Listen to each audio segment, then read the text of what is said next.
तो माफिया अतीक अहमद के सबसे छोटे बेटे अबान की सड़क दुर्घटना में हुई दर्दनाक मौत। सिर्फ 21 साल के अबान गुरुवार सुबह प्रयागराज से झांसी जेल में बंद अपने बड़े भाई अली से मिलने जा रहे थे, तभी उनकी क्रेटा कार डिवाइडर से जा टकराई। हादसा इतना भयानक था कि कार के परखच्चे तक उड़ गए। पुलिस और राहगीरों ने कार में फंसे लोगों को बाहर निकाला, लेकिन अबान और उसके दोस्त सोनू की मौके पर ही मौत हो गई। प्रत्यक्षदर्शियों के मुताबिक मरने से पहले अबान के आखिरी शब्द थे, मुझे बचा लो। याद दिला दे, 15 अप्रैल 2023 को पुलिस कस्टडी के दौरान अतीक अहमद और उनके भाई अशरफ की हत्या कर दी गई थी और दूसरा बेटा असद भी 2023 में एक पुलिस एनकाउंटर में मारा गया था। अब अतीक के सिर्फ 3 बेटे जिंदा बचे हैं। उमर और अली अभी भी जेल में बंद हैं, जबकि एहजम ग्रेजुएशन की पढ़ाई कर रहा है और हादसे के बाद झांसी पहुंचा है।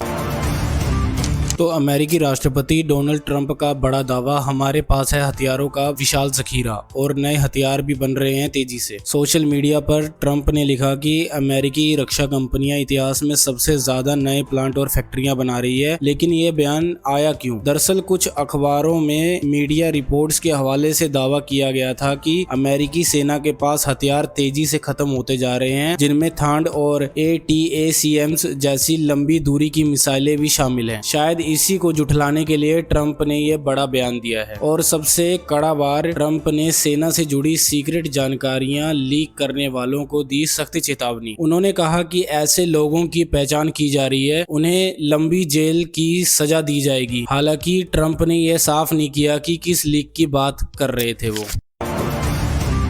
तो केंद्रीय उड्डयन मंत्री राममोहन नायडू ने साफ कह दिया है कि हवाई जहाज के ईंधन में इथेनॉल मिलाने का कोई प्लान नहीं है। उन्होंने कहा कि ऐसी गलत जानकारी और अफवाहें फैलाने से हवाई यात्रियों में बेवजह डर पैदा होता है। लेकिन यह बयान आया किसके जवाब में? दिल्ली के पूर्व मुख्यमंत्री अरविंद केजरीवाल ने केंद्र सरकार पर सीधा आरोप लगाया था कि विमान के इंजन में इथेनॉल मिलाने की योजना बनाई जा रही है। नायडू ने कहा कि हवाई यात्रियों की सुरक्षा सरकार की पहली प्राथमिकता है और सुरक्षा मानकों से कोई समझौता नहीं होगा। वैसे भारत में पहले से ही E20 पेट्रोल को लेकर विरोध चल रहा है। 20% इथेनॉल और 80% पेट्रोल के इस मिश्रण से गाड़ियों का माइलेज कम होने और इंजन खराब होने की शिकायतें भी आ रही हैं।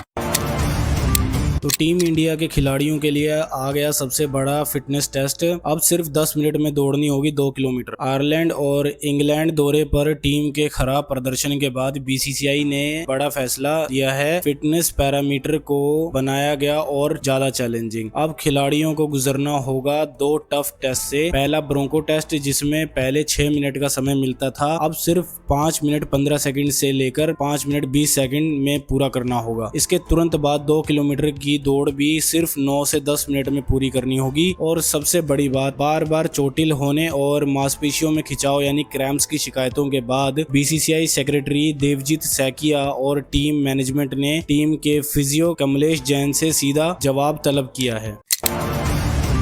तो RSS प्रमुख भागवत का चौंकाने वाला बयान, जेन-ज़ी और जेन अल्फा हमारी पुरानी पीढ़ी से भी ज्यादा ईमानदार और देशभक्त हैं। मुंबई में करीब 2000 छात्रों से सीधा संवाद में भागवत ने कहा कि आज की युवा पीढ़ी को एंटी नेशनल कहना बिल्कुल गलत है। भागवत ने साफ कहा कि अगर सरकार समय पर बात करे तो आंदोलन की नौबत ही नहीं आती। आंदोलन भी संवाद का एक तरीका है। उन्होंने जंतर मंतर पर हुए प्रदर्शन का जिक्र करते हुए कहा कि युवाओं से बातचीत में कमी रही, इसीलिए ये आंदोलन हुआ। सबसे बड़ी बात, भागवत ने कहा कि संविधान हर किसी को प्रदर्शन का अधिकार देता है, बस वो शांतिपूर्ण होना चाहिए और सिस्टम में सुधार लाने के मकसद से होना चाहिए। उन्होंने जंतर मंतर मामले की निष्पक्ष जांच करने की मांग की और शिक्षा को व्यापार नहीं बल्कि सभी के लिए सुलभ बनाने की बात कही।